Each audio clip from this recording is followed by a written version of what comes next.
उत्तरकाशी में 5 अगस्त को धराली, हर्षिल और सुखी में तबाही हुई। इसके बाद लगातार रेस्क्यू ऑपरेशन चल रहा है। अब तक इस हादसे में 5 लोगों की मौत की खबर है। अब भी 11 जवान और 70 लोग लापता बताए जा रहे हैं। अगर बात करें रेस्क्यू ऑपरेशन की, तो सेना के 225 जवान इस रेस्क्यू में युद्ध स्तर पर लगे हुए हैं। अब तक 190 लोगों को धराली से रेस्क्यू किया गया है। इलाके की स्थिति ऐसी है कि यहाँ बचाव के काम में खासी परेशानी हो रही है। भटवारी में भी रास्ता बंद था, जिसके कारण सड़क मार्ग से लोगों को रेस्क्यू करना संभव नहीं था। इसलिए हेलीकॉप्टर और हवाई रास्ते की मदद ली जा रही थी। अब BRO और GREF की टीमों ने भटवारी के रास्ते को फिर से खोल लिया है, जिसके बाद माना जा रहा है कि रेस्क्यू ऑपरेशन में और तेजी आएगी। और 45 घंटों की मशक्कत के बाद आखिरकार ऑपरेशन जिंदगी के लिए जो सबसे बड़ी मुश्किल सड़क मार्ग को दुरुस्त करने की थी, वो बाधा दूर हो गई है। भटवाली में आज सुबह पहला मार्ग खोला गया, जो रास्ता बह गया था, तो अब दूसरा हिस्सा भी खोल दिया गया है और अब यहां से गाड़ियों की आवाजाही शुरू हो गई है। इसी के ठीक पीछे दरअसल आर्मी की जो इंजीनियरों की टीम है वो भी आ रही है, क्योंकि इसी भटवाली के आगे लगभग 15 किलोमीटर दूरी पर गंगनानी में जो पुल है, जिस पर जो पुल बह जाने की वजह से कनेक्टिविटी खत्म हो गई है, उस पुल को दुरुस्त करने के लिए अब भारतीय सेना मोर्चा संभालेगी। और इसीलिए वहां से ये पूरा रास्ता, आप समझिए कि 200 मीटर का जो स्ट्रेच था वो पूरी तरह से खत्म हो गया था और आखिरकार इसे अब खोल दिया गया है। CM पुष्कर धामी हादसे के समय आंध्र प्रदेश में थे। खबर मिलते ही यात्रा बीच में छोड़कर आ गए। तब से लगातार रेस्क्यू अभियान पर नजर बनाए हुए हैं। तो उनकी भी कोई मदद चाहिए, हम सब देख रहे हैं। मैं खुद यहाँ पर हूँ। मैं आश्वस्त करता हूँ सर, हम पूरा इसको मिशन मोड पे करें। साउथ हर्षिल आर्मी कैंप में भी फ्लैश फ्लड की वजह से काफी नुकसान हुआ। सेंट्रल कमांड के लेफ्टिनेंट जनरल अनिग्धा सेन गुप्ता ने इसको लेकर जानकारी दी है। बताया कि फ्लैश फ्लड के 1.5 घंटे बाद एक और फ्लैश फ्लड आया था, जिससे धराली और साउथ हर्षिल पूरी तरह से कट गए। यहाँ से 7 जवान और 1 JCO लापता हैं।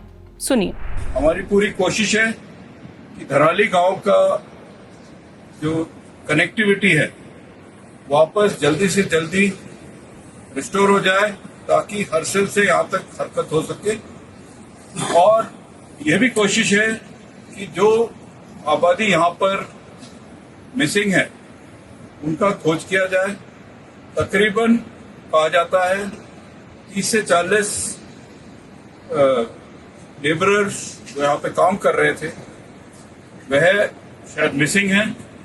8 यहाँ के जो जनता में से क्षतिग्रस्त है। मैं पूरे यहाँ की जनता को आश्वासन देता हूँ कि इंडियन आर्मी आपके साथ है और आपके इस क्षति को दूर करने में और मदद करने में पूरी मदद करेगी। हमारे साथ ITBP, SDRF और पीछे से जो भी रिलीफ कॉलम आ रहे हैं उन सबको डिप्लॉय करके हम आपकी पूरी मदद करेंगे। इंडिया टुडे की टीम भी ग्राउंड जीरो पर पहुंची है। वहां हुए हादसे में लापता लोगों के परिजन जो इस उम्मीद में हैं कि उनके घर वाले सुरक्षित लौट आएंगे। हम लोग 6 भाई हैं। इनमें से जो सबसे छोटा भाई है वो धराली में रहता है, उसका परिवार वहीं था। तो हमें आप लोगों के माध्यम से पता चला है कि जब ये नदी बढ़ी तो हमारे जो फैमिली के लोग थे वो गांव में एक मेला था, वहाँ पे मंदिर को वो मेले के लिए वो उसमें फूल लगा रहे थे। लेकिन इनका जो लड़का था वो मार्केट में गया और मार्केट में जब वो नदी बढ़ी तो उसी बहाव में वो भी बह गया। और बाकी जो फैमिली थी वो हमारे गांव के बगल में एक पहाड़ है, वो लोग वहाँ चले गए, वो लोग वहाँ बच गए। और बाकी जो सुनने में आया है कि कम से कम 80-90 लोग जो हैं वो उस बहाव में जो बह। बेंगलुरु से आया एक कपल जो धराली के एक होटल में रह रहा था, उसने बताया कि लोग सीटी बजा रहे थे, जिसको सुनकर हम बाहर निकले। तेज फ्लैश फ्लड के बावजूद उनका होटल बच गया। और क्या हुआ, सुनिए। कविता जी, आप बेंगलोर से वहाँ पर घूमने के लिए आई थी? हाँ, हम लोग घूमने आए थे। सोचा था कि ऐसा कुछ हो जाएगा? नहीं, बिल्कुल नहीं।